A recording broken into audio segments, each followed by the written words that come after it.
Olá, estamos começando mais um programa Data Vênia pela Rede TV, com a direção executiva do Dr. Arnoldo Valde Filho. Eu sou Luiz Flávio Durso e estamos recebendo hoje dois convidados ilustríssimos, que nos deixa muito feliz. Trata-se do querido professor catedrático da Faculdade de Direito de Lisboa, professor Eduardo Veracruz Pinto, e também o ilustre desembargador do Tribunal de Justiça de São Paulo, doutor Marco Antônio Marques da Silva, que também é professor da Pontifícia Universidade Católica em São Paulo. Bem-vindos, uma alegria recebê-los. E eu queria já começar a nossa conversa perguntando ao professor Veracruz onde foi que o amigo nasceu e como foi a sua infância? Eu nasci em Luanda, em Angola, e a minha infância foi a estudar. A minha mãe era professora do ensino básico. Passei a minha infância no fundo de um quintal e, na altura, não se viajava muito, não é esta facilidade que há hoje, e eu viajei pelo mundo a ler livros, sobretudo de José Mauro de Vasconcelos, um brasileiro que escreveu belos livros e que animaram muito a minha infância. Portanto, eu tive uma infância feliz.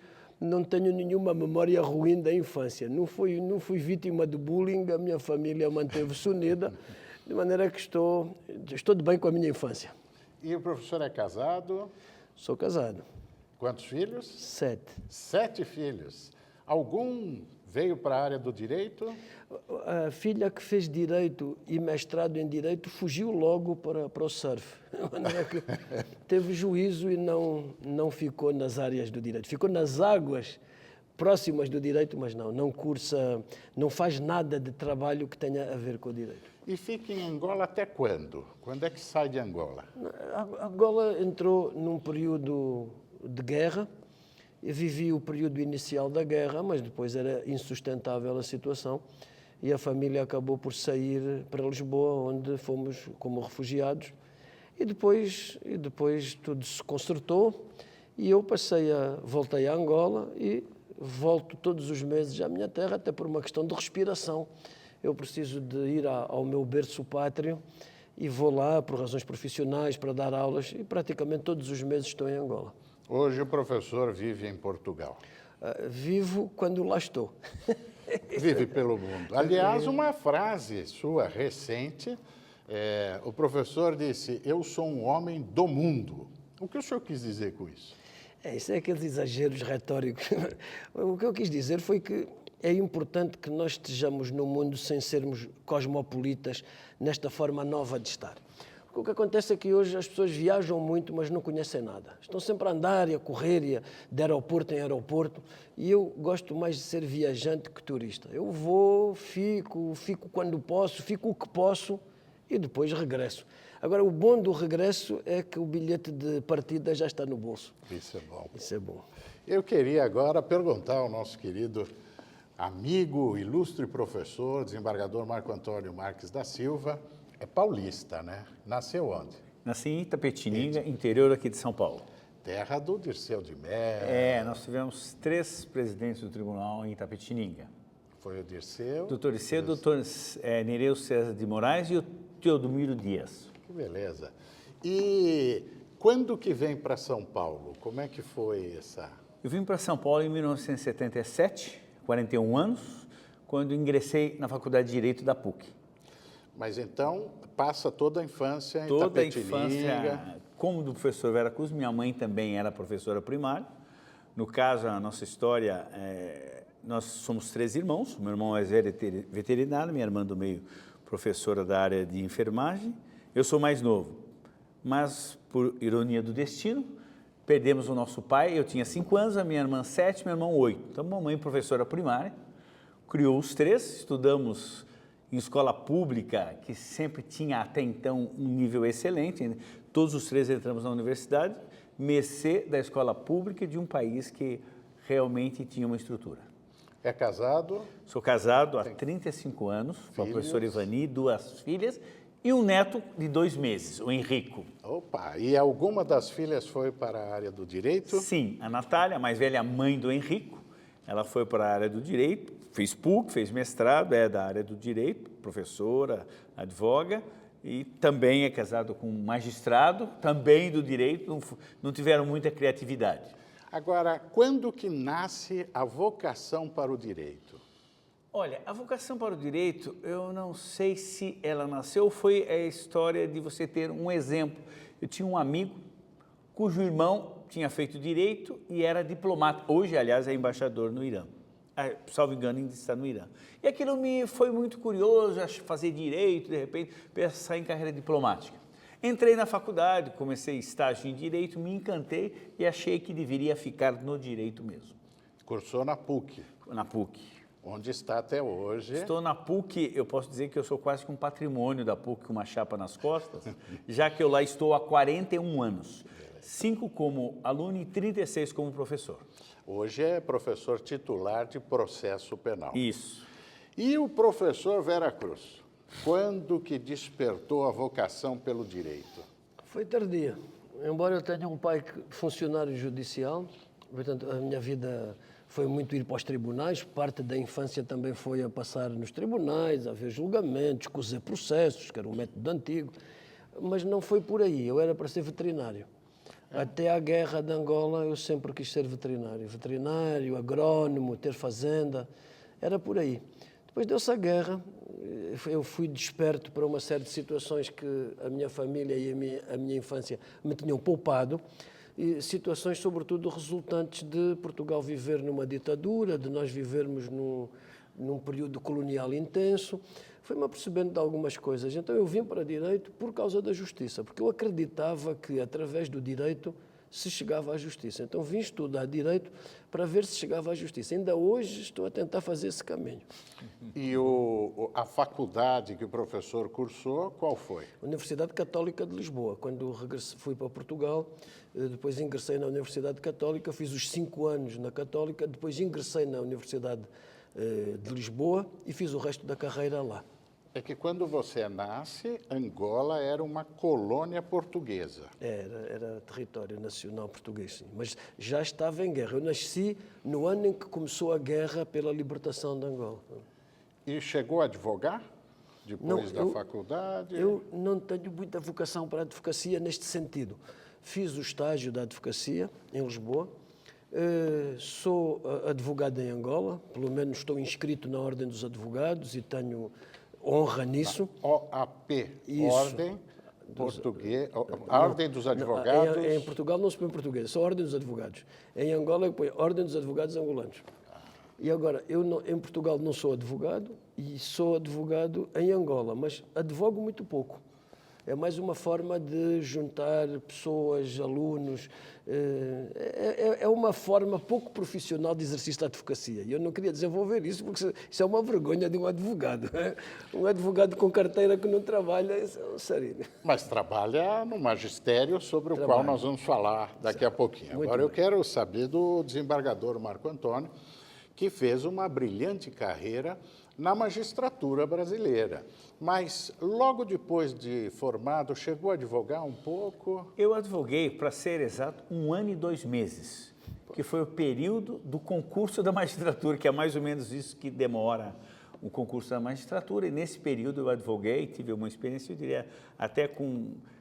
A gente usaria uma expressão, um advogado não fixo, quase que um freelancer, com algumas causas separadas, por exemplo, com o advogado Márcio Mas Bastos, o Mero Alves de Sá, então com alguns amigos que, na verdade, me possibilitavam um ganho e eu continuar estudando para o concurso. E foi uma experiência muito exitosa.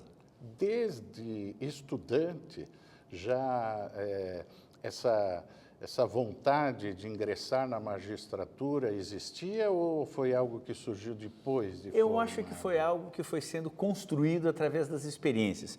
Eu, desde o primeiro ano de faculdade, eu fiz estágios em escritórios de advocacia. Em 4º, 5º ano, eu fui estagiário do Ministério Público.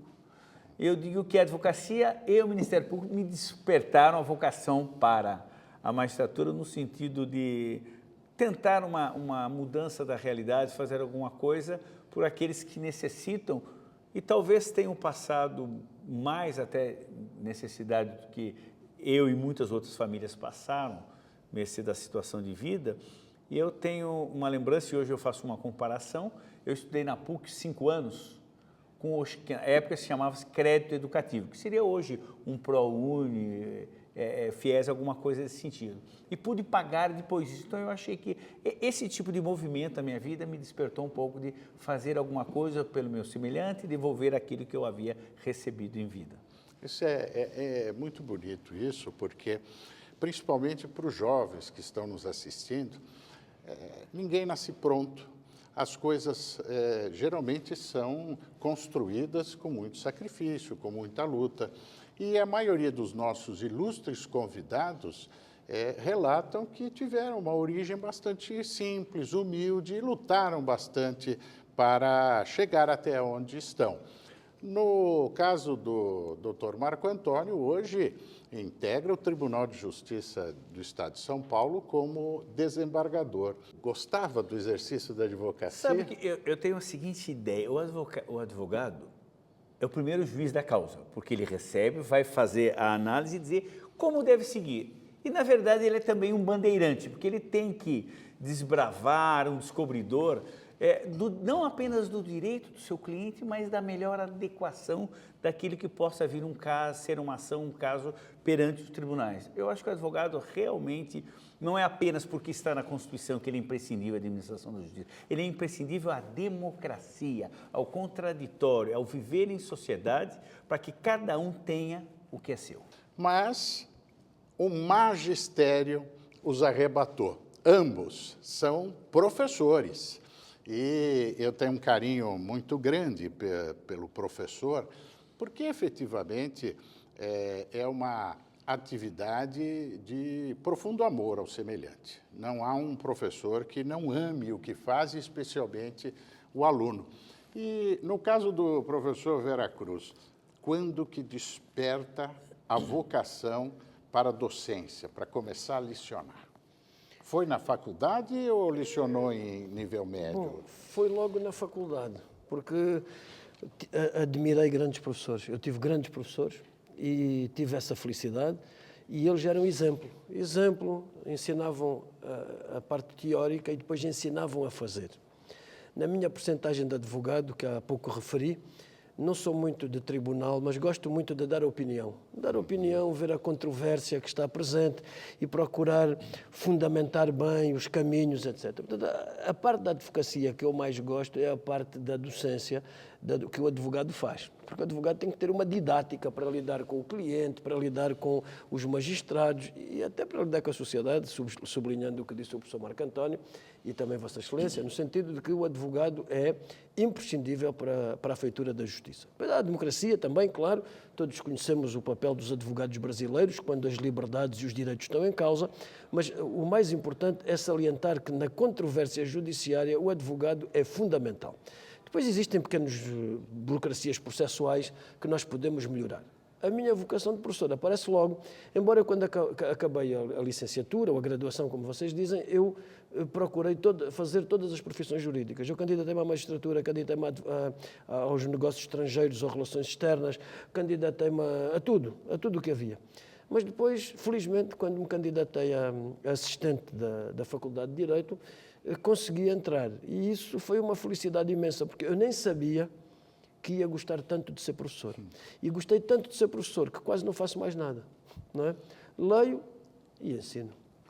E o início, portanto, foi já na Faculdade de Direito. Começou ensinando no nível universitário. Comecei logo e desde cedo foi um entusiasmo, a forma como nós temos que ter a disciplina da leitura, porque um professor precisa de ler, precisa de compreender, estar inserido na sociedade e no mundo, é uma juventude eterna, porque já reparou, nós estamos em contacto com jovens de 18, 19, 20 anos, e portanto todos os dias ser desafiado por estas gerações que chegam, eu não sei quantos milhares de alunos já tive, o professor Marco Antônio é a mesma coisa, e portanto nós estamos constantemente a ser confrontados, primeiro porque tenho filhos em quase todos os escalões etários, em quase todas as idades tenho filhos. Isso já é uma forma de me desafiar. O mais novo tem quantos anos? Tem 6. É menina? É uma menina. Menina. E a mais velha também é menina. As meninas fecham e abrem. Tem 33 já. Portanto, eu tenho um leque de filhos bastante Todas as disperso. fases. Isso provoca muito, porque estamos sempre a ver as alterações que a MTV e estas modas recentes colocam à juventude certas ideias e nós ficamos um bocado espantados com aquilo que eles nos trazem para casa, mas é uma forma de estarmos atentos. A universidade e os filhos, sobretudo a universidade, são uma forma de compreendermos o mundo e muitas vezes é tão difícil compreendê-lo se não tivermos uma mente aberta, provocada pelo contacto com essa juventude. E a universidade ela tem esta função de ser um espaço onde não se impede nenhuma ideia.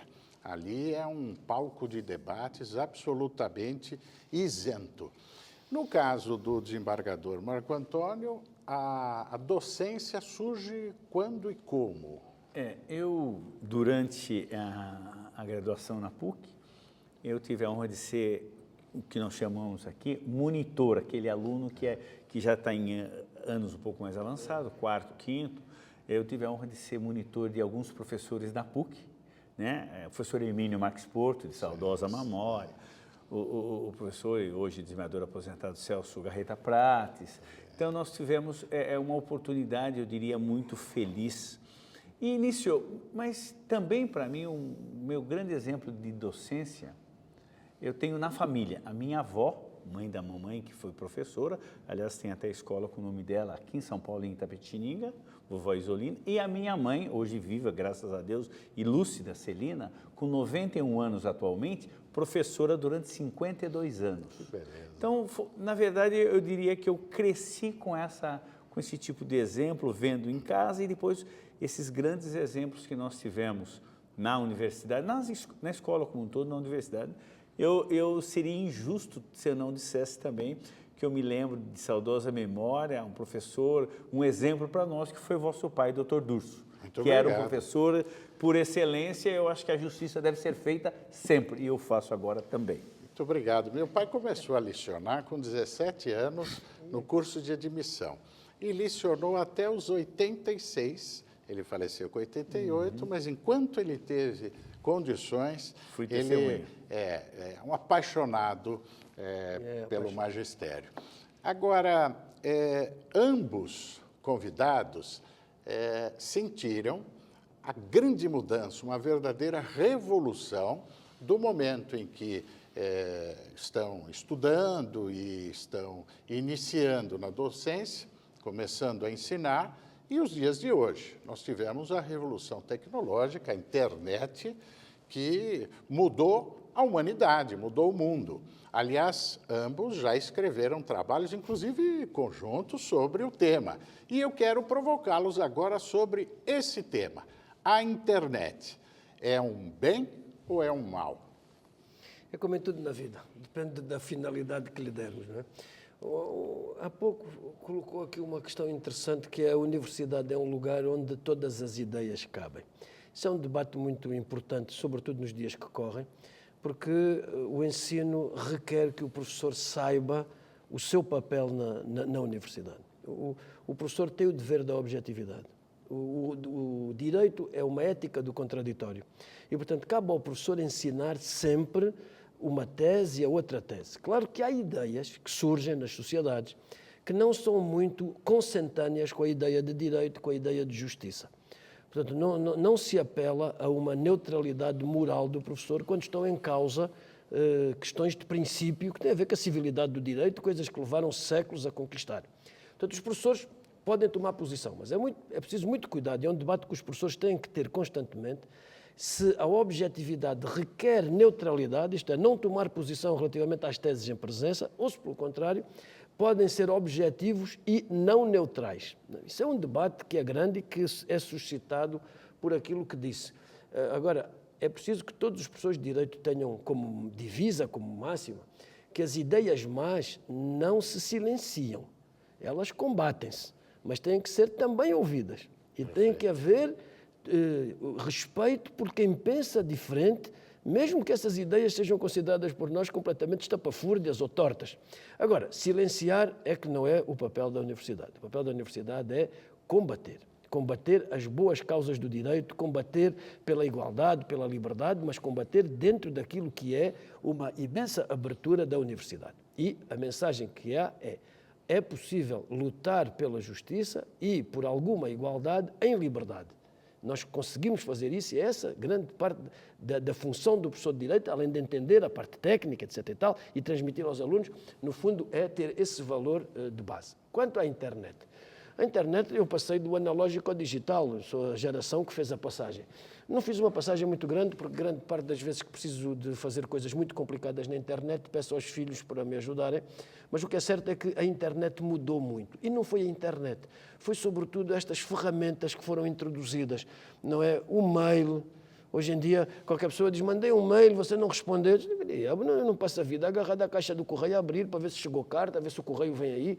Eu não tenho uma caixa de correio nas costas, sempre a me baterem na cabeça a dizer que chegou carta.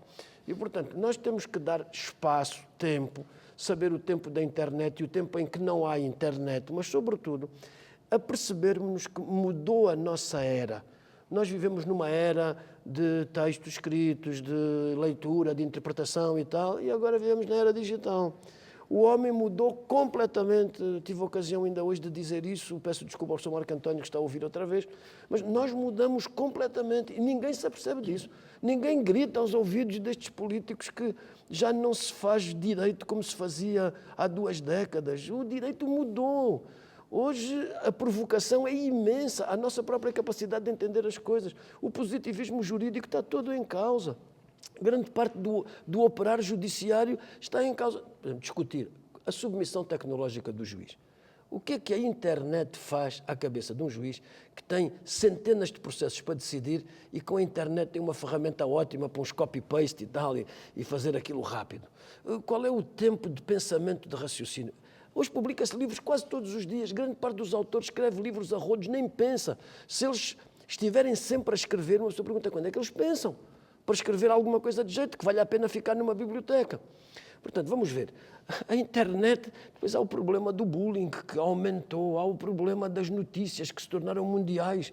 Qualquer coisa que acontece na América do Norte imediatamente torna-se um acontecimento internacional. E pode acontecer uma catástrofe num lugar perdido da África que há um interesse reduzido, a não ser que seja uma doença e tal. Isto também passa uma imagem péssima do continente africano ou de outros continentes onde só passa doença, guerra, miséria. Também há universidades, também há pessoas e famílias e gente que merece ser vista de outra maneira. Por isso é que, peço desculpa, estou a falar imenso, mas entusiasmei-me, é só para dizer que esta ideia da internet ainda está para vir. Alguém que diga, temos que pensar fora da linha do horizonte. Não é? Nós estamos todos a ver o horizonte, mas os professores de Direito têm que ver para lá dessa linha. E as fronteiras, o Brasil ainda está na sua fase soberanista, não é?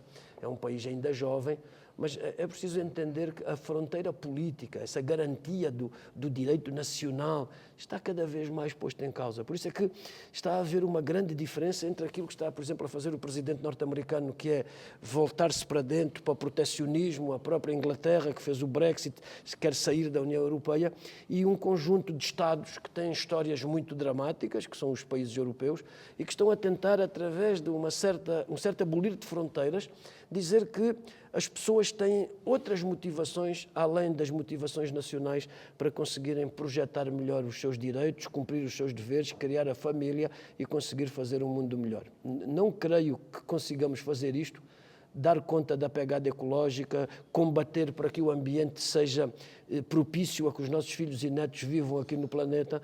Todas essas tarefas têm que ser feitas com a internet, mas sabendo que a internet pode ser um prejuízo se não for bem utilizada. O professor Marco Antônio, o professor Vera Cruz falou da questão deste impacto tecnológico na vida do magistrado. Não é só para o seu momento de reflexão, etc., mas também o processo eletrônico, que exige muito mais do magistrado, como exige do Ministério Público, do advogado. Como é que é a sua visão com relação ao impacto da internet na vida das pessoas, especialmente na justiça? Eu acho que a mudança que a internet trouxe, não só a internet, a questão informática, hoje em dia é considerada a 4ª revolução industrial. acho que não há dúvida, é algo que veio para ficar, é uma mudança inexorável, ou seja, de agora para diante não tem como a gente dizer, ah, não, eu vou mudar, vou... Não, não. Melhorou muita coisa, eu acho que, claro que acelerou também, como disse o professor Vera Cruz, a gente toda hora cobrado de tudo, de todos, mas eu acho que em termos de sistema de acompanhamento de processo, da própria passagem de autos, de controle, inclusive, das decisões judiciais, de prazo, para o advogado, para o magistrado, para o Ministério Público, para os operadores do direito, penso que foi muito útil. Claro que gera uma dificuldade muito maior, porque, por exemplo, fisicamente, hoje no tribunal nós trabalhamos com 2 telas de computador e eu vou folheando o processo digital. É uma coisa que, se eu pensar, anos atrás, eu estou na magistratura há 35 anos, era impensável quando eu comecei em Palmeira do Oeste, 660 os processos eram costurados, eu fui para lá, para Palmeira do Oeste, num ônibus que levava 10 horas, o tempo que vai daqui à Europa, de ônibus, com 3 malas de livro, porque eu não tinha contato com ninguém, não havia biblioteca, não havia nada. Claro, se pensar em termos de hoje, realmente é um mundo. É o grande mundo digital, que não é bom nem ruim. Nós temos que saber que tipo de utilização nós vamos fazer. Eu acho que avançou muito, melhorou muito, inclusive para o próprio controle, seja do Poder Judiciário internamente, seja para o público, que alguns chamam o consumidor de justiça. Eu acho que é importante que tenha direito a acompanhar, a saber, a transparência. Eu acho que essas ferramentas, claro que criaram quase que o que alguns chamam de escravidão contemporânea.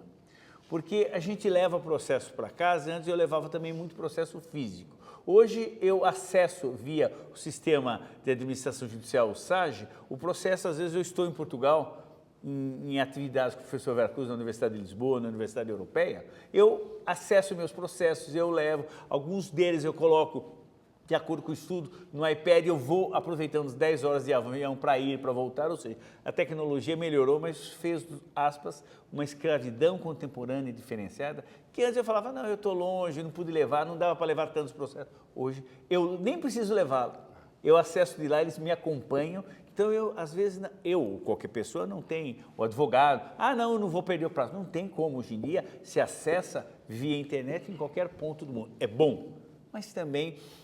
como diria o professor Paulo Zé da Costa Júnior, a gente perdeu o direito de estar só. O professor Vera Cruz citou a questão do e-mail e há quase uma exigência. Uma vez remetido o e-mail, a resposta tem que ser imediata. E agora com o fenômeno das redes sociais, que também impacta e recentemente nós acompanhamos o que aconteceu até no período eleitoral, com as redes sociais, que gerou um espaço de profusão de ódio. Uma coisa que trouxe algo negativo para esse cenário. Mas tem os aspectos positivos também, e nós vamos continuar essa conversa agradável daqui a instantes, depois do nosso breve intervalo, com o professor Vera Cruz e com o desembargador Marco Antônio Marques da Silva. Estamos voltando com o nosso programa Data Vênia, hoje recebendo o professor catedrático da Faculdade de Direito de Lisboa, professor Eduardo Vera Cruz, e também o desembargador Marco Antônio Marques da Silva, do Tribunal de Justiça de São Paulo. Nós terminamos o bloco anterior falando sobre o impacto tecnológico, internet e as redes sociais, que recentemente, no período eleitoral, serviu de um espaço onde os ataques eram muito frequentes, um ódio sendo semeado ali e trouxe consequências, inclusive, de rompimento de amizades, muitas vezes sendo a utilização das redes sociais nociva ao convívio das pessoas, que, professor, ultimamente já nem convivem mais, é só pela internet. Como é que o professor vê isso com a sua visão europeia, inclusive, desse fenômeno? Ainda bem que falou desse aspecto, porque, como sabe, a Europa e a América têm opiniões muito diferentes, legislação completamente diversa, E por isso, cada um com a sua maneira de ser e de estar, nós não temos na Europa muita vontade de replicar aquilo que os Estados Unidos fazem, considerando que o negócio da internet e o dinheiro que se ganha aí está acima de outros valores que são os do direito e que devem valer por sobre determinado tipo de exposição mediática, etc. Isso levar-nos-ia longe, não é aqui o lugar, mas levar-nos-ia a saber qual é a capacidade que eu tenho de alienar certos direitos, porque há direitos inalienáveis. Eu não posso dizer para me dar aqui uma pancadaria, porque eu estou voluntariamente a aceitar as pancadas que me quer dar. Portanto, eu não posso voluntariamente sujeitar-me a certas coisas, mas foram surgindo soluções televisivas e nas redes sociais de pessoas que se expunham, que se oferecem para levar pancada, para serem vítimas de determinados atos que até são criminais, mas enfim, tudo apareceu. Agora, o problema das redes sociais tem um problema social, tem um problema pessoal. O problema pessoal passa pelas famílias. As famílias não estão a saber lidar bem com isto e muitas vezes o celular e o computador e os jogos e as redes sociais são uma forma dos pais entreterem os filhos.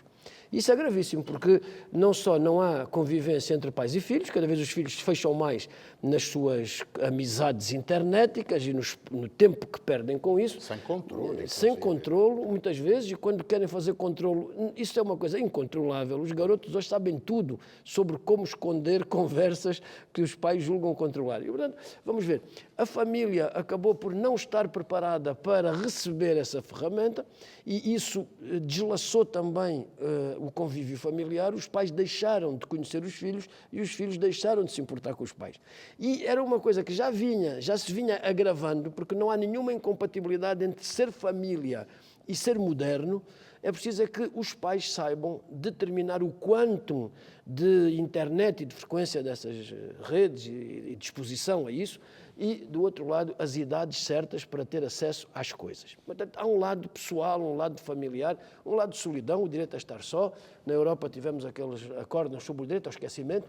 Não é muito feliz direito ao esquecimento, mas acaba por ser uma intrusão completa. Andamos nós a fazer no registro criminal, a dizer que uma pessoa não pode ficar com uma maldição só porque cometeu um erro na juventude e, portanto, temos muito cuidado com o registro criminal, mas a internet lembrará ad secolo secolorum o que é que fizemos, expõe-nos constantemente sem o mínimo cuidado e tal. Aqui no Brasil, experiências péssimas, pessoas assassinadas na rua porque confundidas nas redes sociais e na internet com os autores, sem responsabilidade mínima de quem faz isto e de quem usufrui em lucro de situações destas.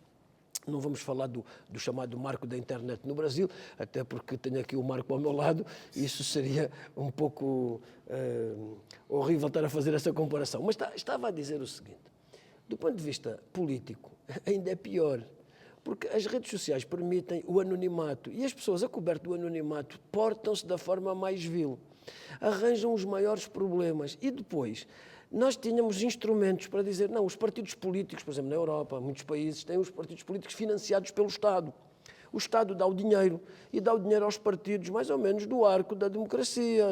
Há partidos que são proibidos na nossa Constituição, por exemplo, partidos religiosos, partidos regionais, partidos com ideias genocidas, etc. E havia um financiamento e o acesso ao espaço público mediatizado pelas televisões era uma forma de fazer democracia. Hoje não vale a pena. Há casos, e o Brasil é um caso paradigmático, de pessoas que não têm acesso às TVs e, através das redes sociais, fazem a sua propaganda, fazem as notícias e, portanto, há um campo alternativo que o presidente Trump também explora nos seus twitters, não é verdade? Há um espaço alternativo às notícias. Portanto, nós temos o problema da mediação dos jornalistas e da comunicação social, que corre perigo de desaparecer. Nós temos o anonimato permitido pelas redes sociais e nós temos a irresponsabilidade que o Estado, com as suas leis, permite de quem usufrui das redes não ser responsável por aquilo que através das redes se difunde e através das redes tem um efeito nocivo para a nossa vida em sociedade. Portanto, concluo dizendo, as redes sociais podem ser ótimos instrumentos de convívio, de encontro, etc., mas até já se derrubaram regimes democráticos até, com manifestações de rua convocadas por redes sociais. Uma pessoa começa a pensar, bom, a democracia é o voto, são as instituições, é o equilíbrio de poderes, ou é a rua convocada pelas redes sociais? Há tantos problemas novos com a internet que eu fico espantado é como é que em Direito ainda estamos tão pouco despertos para isso. Há faculdades que ensinam Direito sem abordar o problema do ciberespaço, sem abordar o problema dos efeitos das redes sociais. Isso é não cuidar do futuro, e não cuidar do futuro é mergulhar no pior dos passados. Eu me lembro, desembargador, que nós tivemos, em 2013, aqueles grandes movimentos de rua convocados pelas redes sociais, tanto é que não havia liderança, né? Uma proliferação de notícias e mobilizou a sociedade foi às ruas contra uma pauta infinita. E isto mostrou o poder das redes sociais. Como está a legislação brasileira no que diz respeito a isso? Nós estamos maduros suficientes para regrar a utilização dessas ferramentas ou ainda falta muito? Eu acho que talvez a gente tenha que só fazer uma primeira questão. Não é todo movimento social ou comportamento que deva ser legislado e mais criminalizado ou proibido. Eu acho que a gente tem que ter um primeiro cuidado com isso. Mas nessa matéria, respeitando opiniões de outros, o Brasil está muito atrás e a legislação é quase nenhuma. O Marco Civil da Internet não trata de nenhum aspecto, eu diria, fulcral nessa matéria, não tem regulamentação. E mais, nós podemos dizer, no Brasil agora, dia 18 de agosto, entrou em vigor, não, foi aprovada a lei e sancionada sobre a proteção de dados. Lei essa que vai entrar em vigor daqui a um ano e meio. Na Europa, a Regulamentação Geral de Proteção de Dados entrou em vigor dia 25 de maio, já está em vigor com medidas, eu diria, fenomenais. Então, embora você possa dizer o Brasil é um país muito grande, mas a Europa como um bloco, né, o bloco comunitário, conseguiu estruturar isso e já está em vigor e com, eu diria, vontade política e com interesse em prol da sociedade. Não que aqui nós não tenhamos, mas parece que a gente sempre protela ou por interesse de outros, ou por não querer ferir, ou por interesses políticos, não importa. A questão é que, do meu ponto de vista, penso que nós estamos despreparados, não estamos, não é nem atualizados, não estamos atentos a esse problema. Volto a insistir, não é possível que uma Lei Geral de Proteção de Dados, aprovada em 18 de agosto deste ano, vai levar um ano e meio para entrar em vigor. Então, por que ela foi aprovada? E eu só queria, se me permite, no que disse de redes sociais, eu acho que a grande questão, ou uma das grandes questões, é que está se confundindo em rede social liberdade de expressão com o discurso do ódio.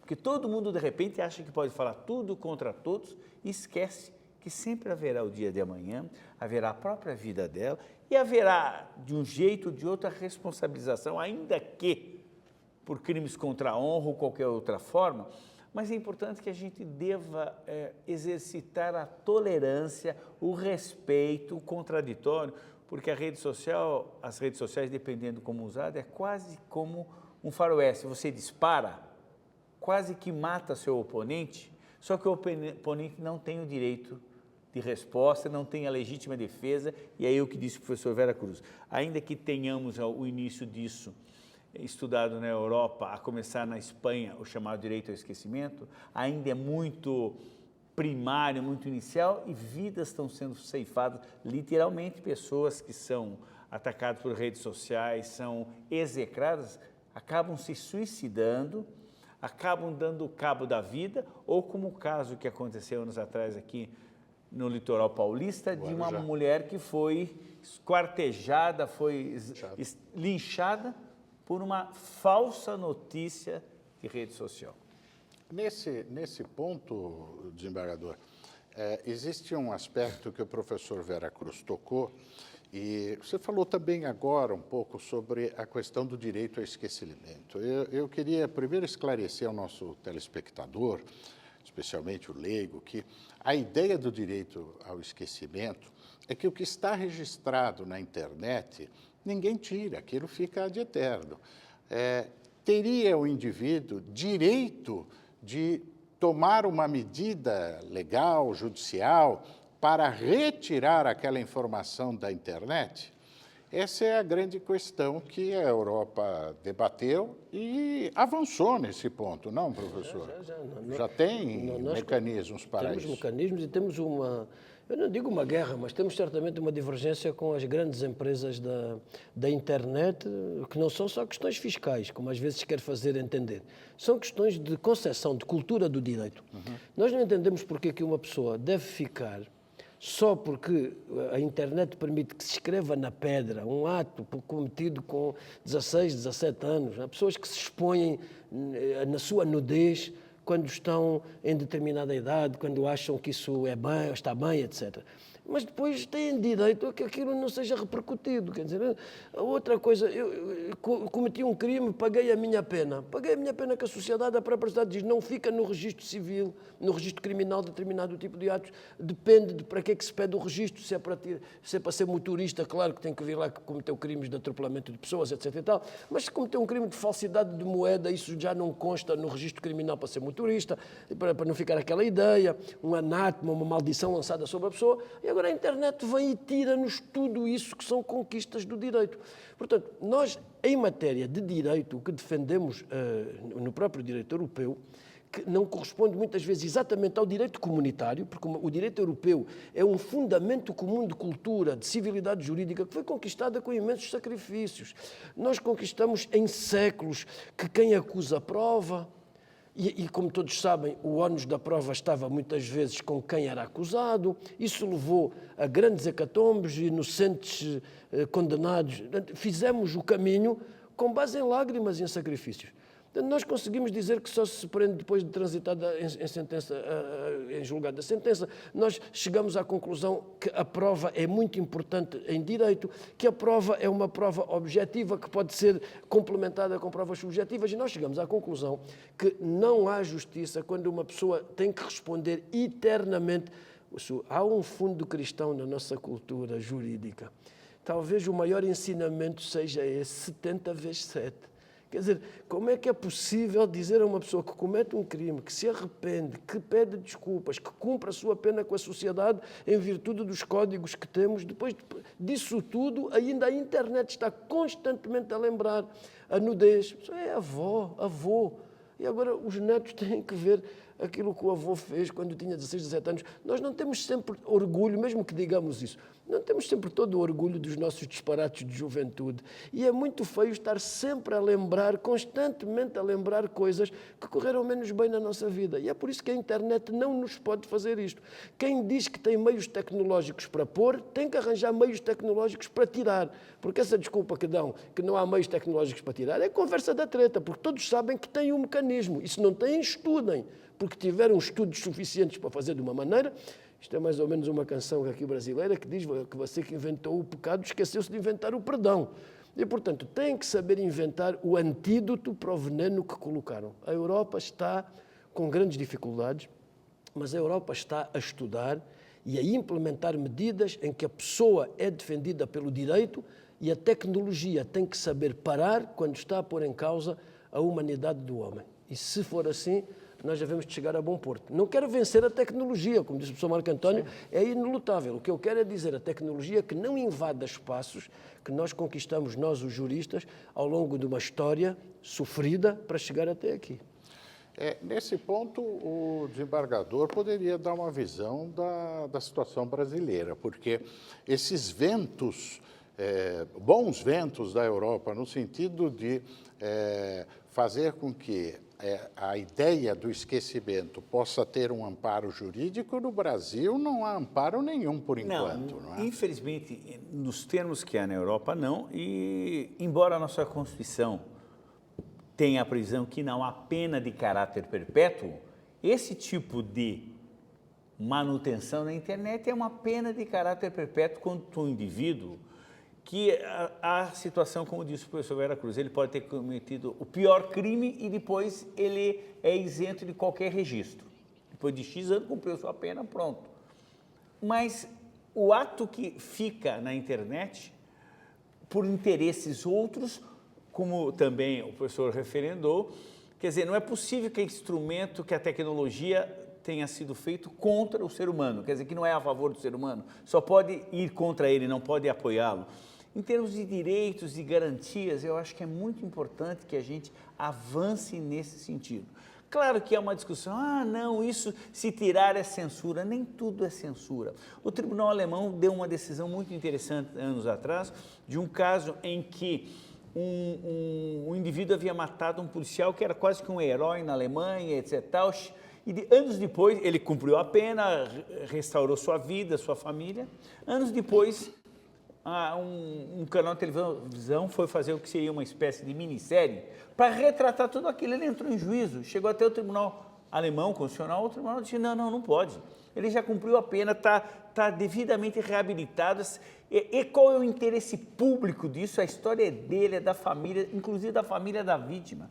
Então, às vezes, a gente tem que tomar cuidado, porque algumas histórias que podem ser, eu diria, de interesse de publicação, não de interesse público, a gente tem que tomar cuidado com isso, pode marcar a vida da família, não só, por exemplo, do infrator, mas da vida da vítima, que a família da vítima não quer reabrir aquela ferida, as pessoas que participaram daquilo. Então é importante que a gente pense em termos de pacificação social, pense em termos de apoio a todos os lados, porque se às vezes o réu errou, ele vai cumprir, mas a família dele vai passar um drama, a família da vítima. Então a gente tem que pensar sempre em harmonização. A internet trouxe muitas coisas boas, mas trouxe também essa forma de ficar olhando cada um. Antigamente nós dizíamos para o seu umbigo, hoje nós dizemos para o seu monitor, para o seu celular, para o seu iPad, ou seja, as pessoas estão voltadas para si mesmas. A própria ideia da selfie, que é um retrato de si mesmo, mostra. Antigamente se tirava retrato das paisagens, das pessoas, do mundo. Hoje em dia as pessoas só tiram fotografias delas mesmas. Que narcisismo, nada contra, mas eu acho que é importante que as pessoas saibam partilhar. Eu acho interessante, se estão 3 pessoas, tirem a fotografia das 3. Não, cada um tira de si, tira do lado. Parece que o mundo já não importa mais. E só para pegar um ganchinho rápido, concluo, a questão da educação. Todos nós somos educados assim, olhando para baixo. A neurociência, o neurolinguista hoje fala que as crianças são educadas olhando, olha a diferença de mundo, para frente por causa do computador, do iPad, do celular. Então, nós passamos uma mudança de mundo que a gente tem que também observar, que a gente, embora nós olhássemos para baixo, o mundo estava à nossa volta. Hoje se olha para frente, mas olhando para si mesmo. Então, talvez a gente tenha que partilhar um pouquinho mais a ideia de comunhão, de comum união entre todos. É interessante que qualquer lugar do mundo, para onde nós estejamos nos deslocando, é impressionante como esta é uma regra geral. As pessoas não se olham mais. Todos os olhares estão voltados para a telinha do seu telefone celular. Isso nos aeroportos, nas praças, nos restaurantes, as pessoas não conversam, o sujeito sentado na frente do outro e está ali na sua telinha. Esse individualismo que o desembargador fala, toca em valores. E aí é um ponto que eu queria, nesta quase final do nosso programa, eu queria ouvir um pouquinho o nosso professor Eduardo Vera Cruz, que falou uma frase sobre o direito, agora, dias atrás, quando recebeu a Ordem do Mérito do Infante Dom Henrique, na Casa de Portugal, em São Paulo. Ambos foram homenageados, os 2 ilustres professores, e o professor Vera Cruz disse uma frase assim, vamos ver se eu estou correto, disse, o direito tem que estar não só na pena do juiz, o direito tem que estar no coração do ser humano. Fala um pouquinho sobre isso, professor. Bom, isso tem a ver também com o Brasil, não é? O Brasil está muito centrado nos seus juízes, peço vênia, não é o caso do professor Marco António, mas os juízes ganharam um protagonismo que não é deles. É preciso saber que o direito atua mais na parte preventiva. Eu lembrava que viver de forma honesta, dar a cada um aquilo que é seu, não prejudicar ninguém. Estas são as grandes máximas do direito, que estão completamente... Nem ninguém ensina hoje isso na Faculdade de Direito. Está tudo a ensinar a Constituição, Código Civil, regimes jurídicos, como é que se faz, como é que não se faz, e a sentença deste, a sentença daquele. E aqui no Brasil, que é uma moda norte-americana que o Brasil adotou, infelizmente não a única, mas é uma moda que é tratar as sentenças com o nome do juiz. Essa aqui é a sentença da Carmen Lúcia, do Gilmar Mendes e tal. Ora, é importante explicar, e sobretudo o juiz Moro, que é muito conhecido não só no Brasil como fora do Brasil. E é preciso dizer isto, os juízes não têm cara. Essa coisa de dizer que o juiz deve ser conhecido para ser responsabilizado, não, o juiz pode ser responsabilizado sem ser conhecido. E, portanto, conhecer o juiz através da sua sentença é inverter completamente as regras do Estado de Direito. O juiz aplica a lei, interpretando-a, adaptando-a ao caso concreto, mas nós devemos conhecer a sentença pelo número do acórdão e o ano em que o acórdão é dado. O nome do juiz não me interessa se ele é casado, se é solteiro, se vive bem ou vive mal, se é de esquerda ou de direita. Isso não interessa para nada. E eu lembro sempre que a justiça tem uma venda à frente dos olhos, não é para não ver quem julga, é para não ser conhecida. E isso é uma coisa, por isso é que eu dizia que dá-se muita importância àquilo que o juiz faz. E há teorias sociológicas, e há imensas bibliotecas que, aliás, podiam ser menos frequentadas, porque esses livros dizem imensa coisa que não dizem muito sobre o direito. E por isso é que eu disse, inscrevam a justiça no coração das pessoas, eduquem as pessoas para a honestidade, que parece ser um valor que está completamente fora de uso. E discute-se até o que é ser honesto. Não é? Nós sabemos o que é ser honesto. Não mexa naquilo que não é seu. Não ganhe vantagem à custa de uma fraqueza alheia. São coisas que qualquer pessoa aprendeu em casa e tem que levar para a sociedade e aplicar. Por isso, este direito, que é uma forma de chegar à justiça, tem que ser interiorizado por nós e saber que nós temos autolimitações que resultam da nossa educação pessoal, familiar e social. Assim sendo, pode ser que o direito passe para o nosso coração e esteja menos na pena do juiz. O juiz interessa para as partes, não interessa muito além das partes. Muito bem. Estamos quase no finalzinho do nosso programa e fazemos sempre, quando nós temos a figura de um magistrado, pedimos para que ele possa despir a toga e de um advogado para que ele possa despir a beca, para responder, num bate-bola muito rápido, algumas questões que mostram as suas preferências. E eu começo com o professor Veracruz. Qual sua maior conquista, professor? A minha maior conquista, a minha família. Muito bem. Sou obrigado a dizer o mesmo, é claro. Sempre. E time do coração? Doutor Marco Antônio. Corinthians. O nosso Corinthians. O nosso Corinthians. Eu aqui no Brasil sou do Vasco da Gama. Vasco da Gama. E lá em Portugal? Sou do Sporting. Muito bem. O gênero de música que apreciam. Professor, tem um gênero preferido? Olha, eu gosto de ouvir fado e gosto de ouvir música angolana. São as minhas duas preferências. O fado, o cantor sofre, né? É difícil, é difícil. O fado passa agora a comparação que é completamente estapafúrdia, mas é uma espécie de blue, sendo que o blue é mais recente que o fado. O fado é a expressão de uma dor, de uma mágoa, e por isso é que às vezes é tão triste. Mas também pode ser alegre. E sei que o fado, sendo uma expressão genuína dos portugueses, muitas vezes pode ser mal compreendido por quem não vive a alma lusitana. Muito bem. Algum gênero musical? Sim, música, MPB, música popular brasileira, e até pela minha esposa, minhas filhas, a origem, música italiana. Muito bem. Sabe cozinhar? Cozinha alguma coisa? Já cozinhei mais. Hoje em dia, da cozinha eu sei comer e aos finais de semana ajudar minha mulher a lavar louça. E o professor Veracruz? Eu sei e gosto. Mas, enfim, isto é uma declaração um bocado narcisista. Sei e gosto. Talvez não saiba, mas gosto. Algum livro de cabeceira que mereça registro?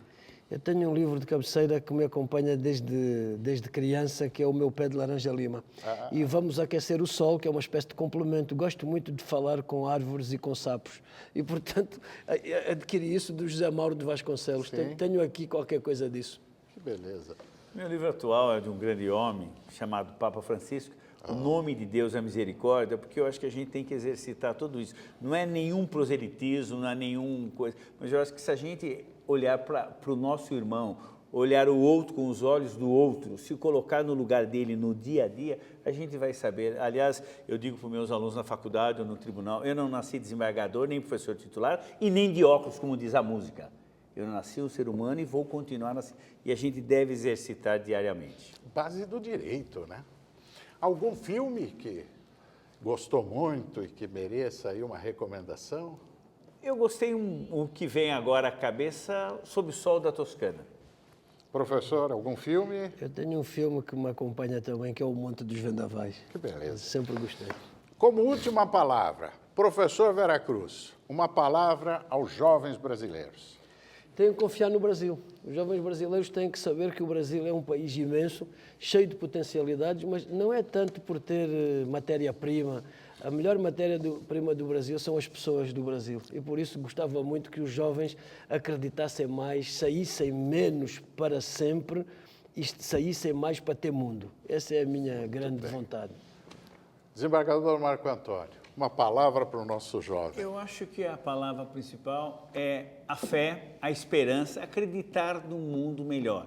Nós, em vários momentos da história da humanidade, tivemos ciclos, ora melhores, ora piores. É saber que tudo muda, tudo vai do momento e a gente deve se preparar para isso. De que forma a gente se prepara? Com educação, com respeito, com cuidado. As crianças, porque são o futuro, e com os idosos, porque são o exemplo, são aqueles que fizeram o mundo que nós vivemos hoje.